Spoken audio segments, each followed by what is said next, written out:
You ask Tiger to solve.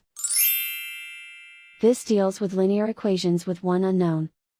The final result is c equals 5. Let's solve it step by step. Simplify the expression. Expand the parentheses.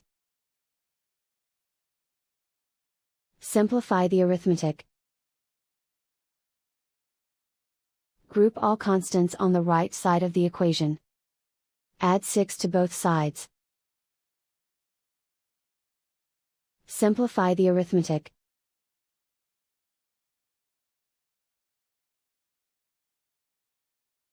Isolate the c. Divide both sides by 2.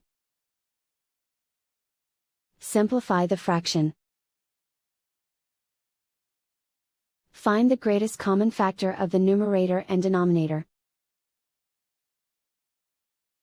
Factor out and cancel the greatest common factor. And so the final result is c equals 5.